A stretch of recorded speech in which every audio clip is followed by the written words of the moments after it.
Et nous poursuivons ce chapitre dédié à la formation, cette fois dans le domaine de l'environnement. Le Global Green Growth Institute, une organisation internationale qui vise à promouvoir la croissance verte, un paradigme de croissance caractérisé par un équilibre entre la croissance économique et environnementale. L'organisation fait également de la recherche et encourage l'engagement pour la croissance verte, notamment dans les pays en voie de développement, afin de permettre à la Côte d'Ivoire de bénéficier de fonds mis à la disposition des pays membres. Un atelier de renforcement de capacité a été initié. J'écoute Silva Augustin Kra dans un commentaire de Philippe Zabo. 100 milliards de fonds disponibles pour le financement des activités liées au changement climatique. Mais comment bénéficier de ces fonds? C'est la véritable préoccupation du Global Green Growth Institute. L'atelier avait pour objectif de permettre aux acteurs des ministères des eaux et forêts et ceux du développement durable, mais aussi des points focaux des financements, de maîtriser les différents outils pour permettre à la Côte d'Ivoire de bénéficier de ces fonds.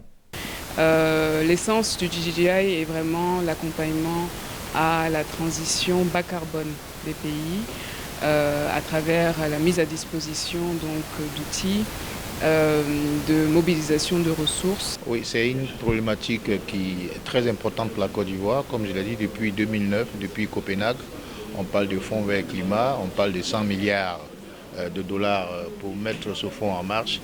Et depuis lors, en tout cas, aucun pays africain, et la Côte d'Ivoire particulièrement, n'a accès à la finance climatique. Lors de cet atelier, la présence des points focaux pour mieux expliquer les critères pour bénéficier des fonds climat. Je suis là en tant que représentante du FEM, du Fonds pour l'environnement mondial, ou le GEF, Global Environment Facility, qui est un fonds global qui s'occupe de la finance verte et de la finance climatique.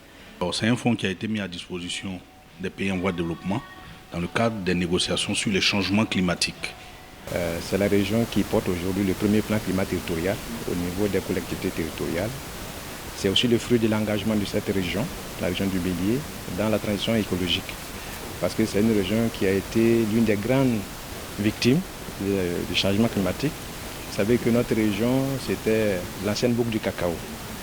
Et cette transition en allant vers l'ouest de nos producteurs, c'est l'effet aussi des changements climatiques. Notons que Global Green Growth Institute est une organisation internationale fondée sur un traité dont le siège est à Séoul, en Corée du Sud. Selon sa déclaration de mission, le GGGI est dédié à l'expérimentation et à la diffusion d'un nouveau modèle de croissance économique dans les pays en développement, nommé la croissance verte.